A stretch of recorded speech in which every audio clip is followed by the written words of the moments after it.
Silat adalah silaturahim.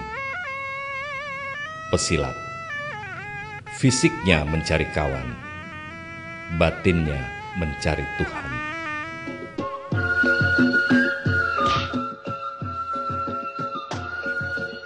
Seorang guru mengajarkan muridnya akhlaknya yang ditata.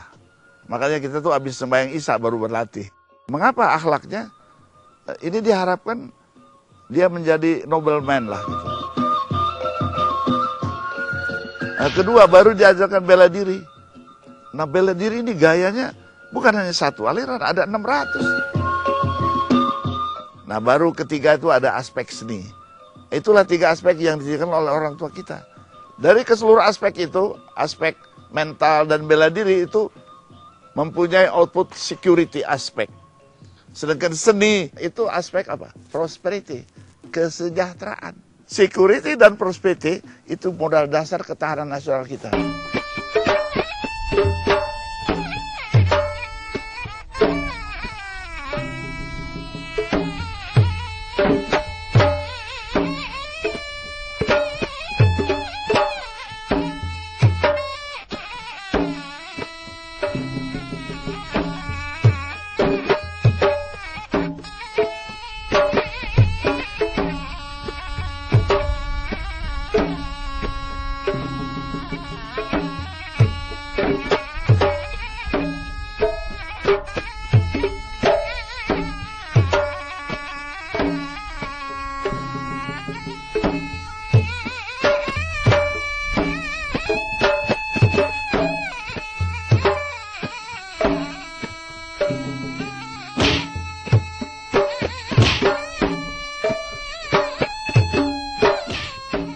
Bahwasanya asal mula silat Kumango ini berhubung di zaman itu terlalu banyak penyamun-penyamun dan tambah tekanan dari kolonial Belanda.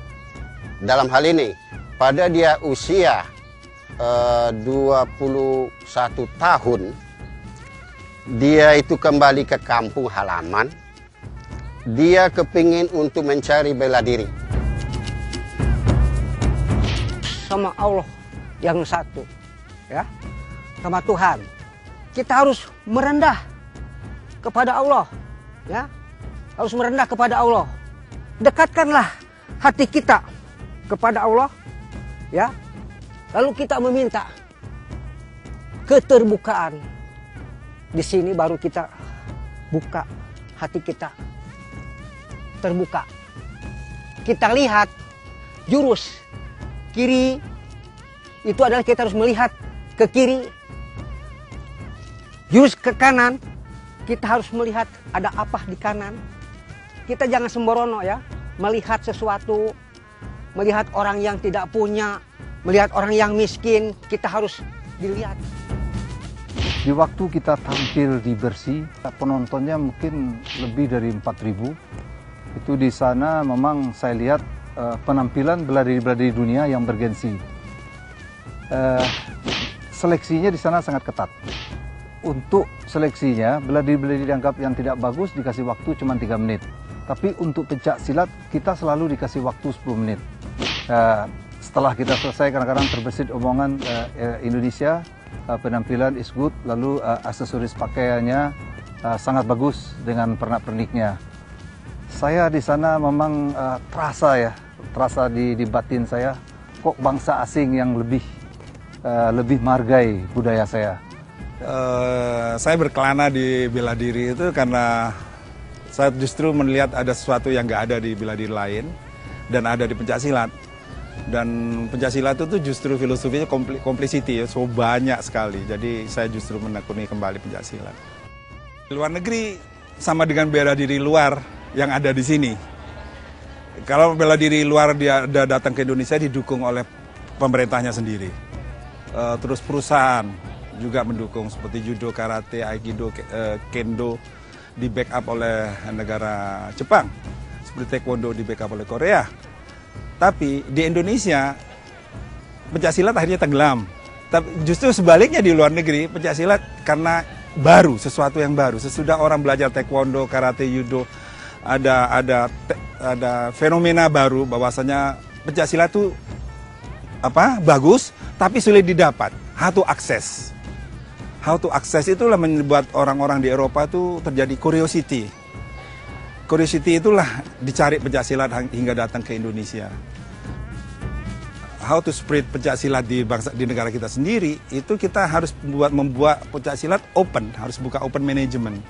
Pertama kita harus buat modul, karena selama ini pencaksilat di Indonesia itu nggak punya modul kepelatihan itu nggak ada. Jadi nggak punya sistem. Jadi andai kata orang Eropa datang pencaksilat mau belajar cingkrik goning, ditanya berapa bulan saya bisa selesai belajar paket training, cingkrik goning nggak bisa menjawab. Karena memang dia nggak punya yang namanya modul.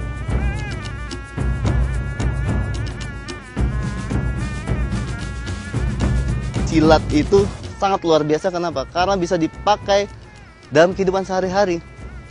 Untuk kegiatan kita sebagai kepala rumah tangga, kegiatan kita sebagai pelajar, cara kita belajar, kegiatan kita sebagai makhluk ekonomi, bahkan kegiatan kita sebagai pemimpin dalam kehidupan, maupun untuk pemimpin bagi diri sendiri, pemimpin bagi keluarga, pemimpin bagi satu perusahaan, atau pemimpin dalam satu sistem masyarakat.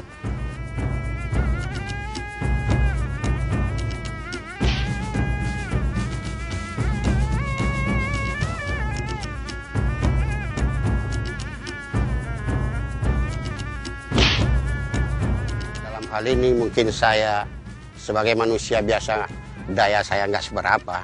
Mungkin dari teman-teman saya, ada kerabat-kerabat saya yang kepingin untuk menggali, untuk membangkit gimana caranya permasalahan silat kita ini, supaya jangan kita ini kalah oleh budaya-budaya orang lain. Harapan saya memang juga Bapak ya alhamdulillah ya. Sekarang ini mungkin kedepannya mungkin, sedangkan Bapak sekarang ini lagi melatih orang Belanda ya. Satu Bapak mempelajari gendang ya, trompet dan silatnya Cibande. Itu kata Bapak dalam hati, kok orang Belanda saja. Coba nanti kalau lihat orang Cibande begitu pas ininya, begitu kelihatannya bukan kayak orang Belanda, kelihatannya kayak orang kita aja. Ini kita kapan kayak gitu? Ya kita sih harapkan ya, bagaimana pencaksilat itu digemari ya oleh bangsa-bangsa lain, diminati oleh bangsa lain, itu yang penting. Dan alhamdulillah, walaupun kita katakanlah tidak tidak begitu seperti bela diri lain kemari, ya alhamdulillah kita sudah bisa dengan kekuatan sendiri.